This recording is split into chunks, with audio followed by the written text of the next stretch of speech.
En 1997 débute en Puisaye la construction d'un château fort, sur le modèle d'un château modeste du XIIIe siècle, avec la volonté de redécouvrir concrètement les questions qu'une telle construction avait pu poser. Notre propos est de partir de cette expérience pour dresser un panorama partiel des métiers du Moyen-Âge.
Le chantier décidé, commence le travail des esserteurs pour extraire 10 hectares à la forêt, suivi du travail des terrassiers pour établir les fondations. Se déroulent alors toutes les activités de la pierre.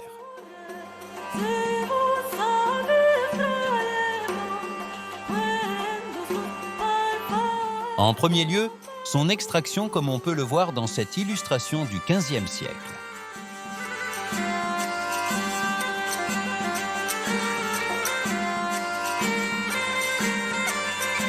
Son transport s'effectue ici à l'aide d'un cheval, guidé par le charretier, mais plus souvent sur les chantiers, c'est l'attelage de bœufs qui, en reconnaissance, se trouve représenté sur les façades des cathédrales, comme ici à Laon. Nombreuses sont les illustrations qui rendent hommage aux travailleurs de la pierre en exposant leurs outils, maillets, ciseaux, équerres, compas.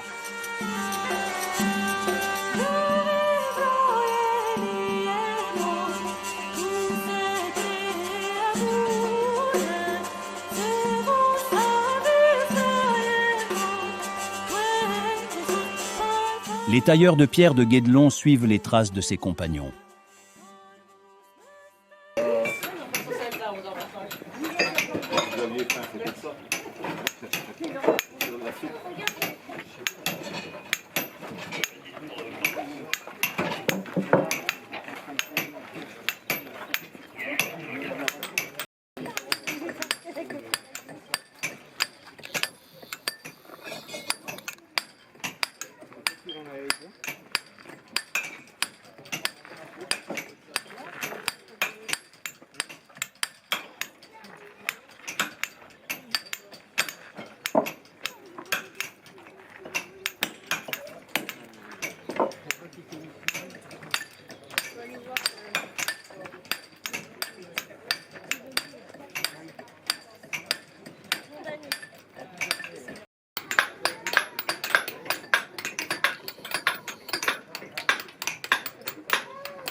Ces pierres seront utilisées par les maçons qui les assembleront avec un mortier fait de chaux aériennes de terre et de sable provenant de chauffourniers puis de gâcheurs.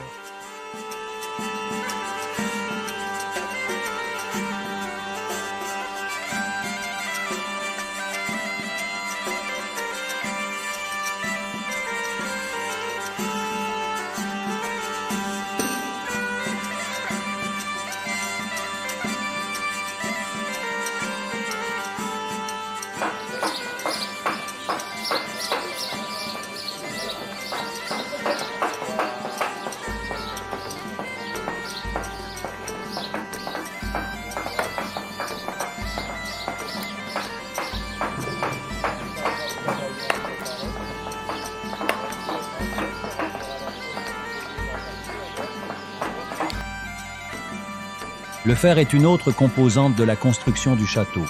Cette illustration du XVIe siècle nous montre le travail dans une mine de fer.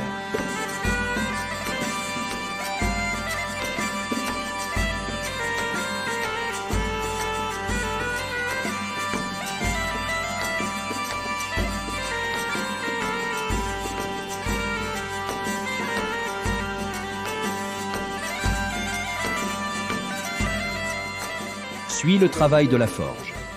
Le rôle du forgeron est très vaste.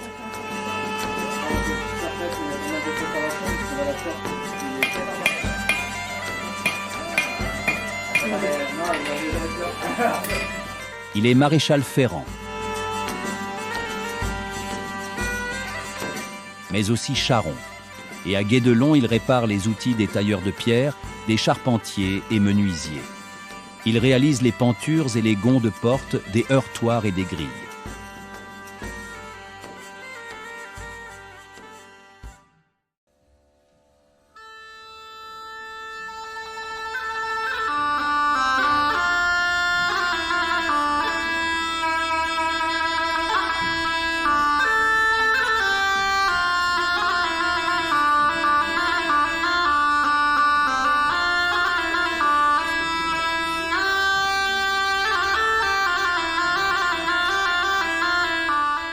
Charpente et échafaudage nécessitent l'intervention des charpentiers et menuisiers.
Le bois peut aussi servir à la couverture.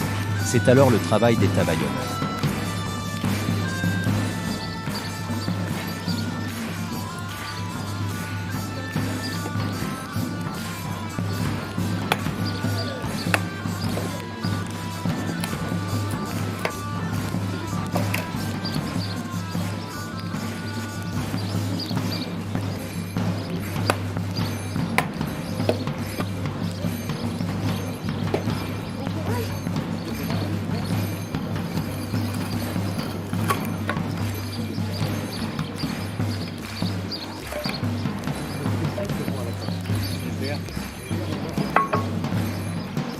travailler vert quand nettoyer les charpentiers, ils travaillent du bois vert, comme un peu Paris. Et sur le domaine des petits tracteurs, avec la station publique, ça c'est un chef de puissance. C'est remonté assez rapidement, le 13e.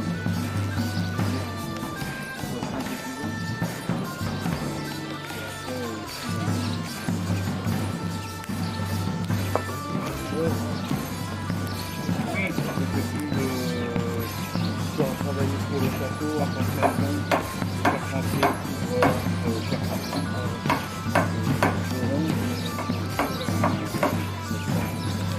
Les vanniers sont aussi un maillon indispensable au chantier pour le transport des matériaux et outils. Le tressage de l'osier permet de fabriquer des hottes, des malles, des ruches, des nasses.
L'usage du verre pour la fermeture des fenêtres est rare au XIIIe siècle en dehors des édifices religieux. Pour être plus conforme à la pratique médiévale dans les édifices civils, on choisit à Guédelon d'utiliser une toile de lin préalablement peinte puis cirée et fixée à l'aide de petits clous.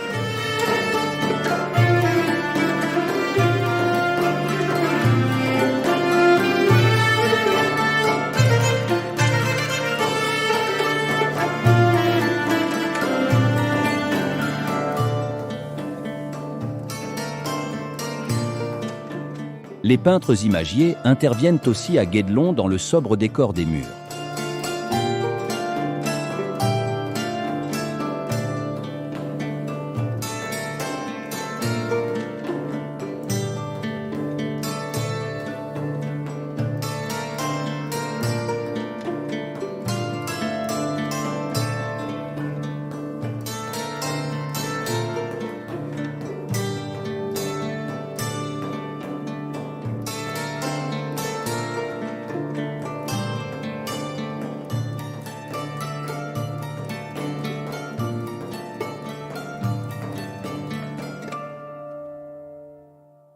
La composition du sol leur permet de créer une quinzaine de couleurs.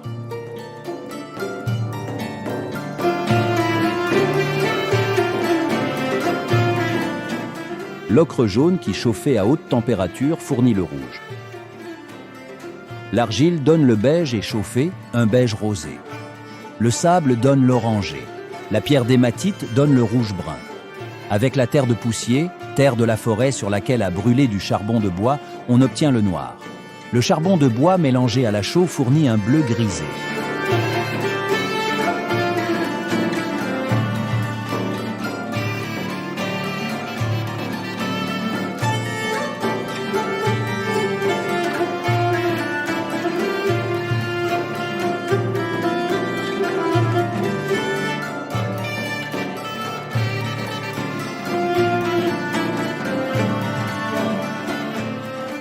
Les tissus sont teints à partir de végétaux.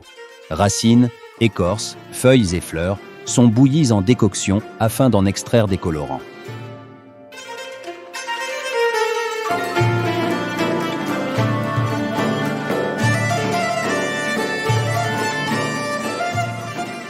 De par ses connaissances des vertus thérapeutiques des plantes, l'herboriste joue un rôle essentiel pour soigner au Moyen Âge.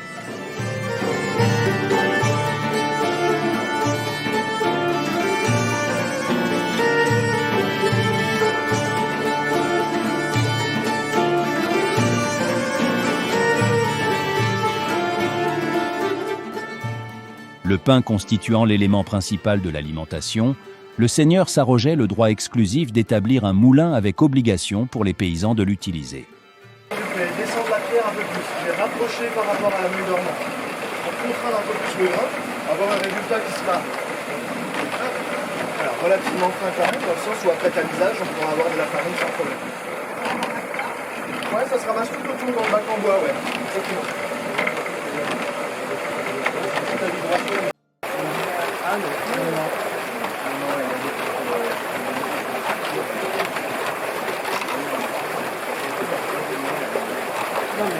je vais descendre la pierre un peu plus, je vais rapprocher par rapport à la mue dormante. Pour contraindre un peu plus le grain, avoir un résultat qui sera relativement fin quand même, dans le sens où après tamisage, on pourra avoir de la farine sans problème.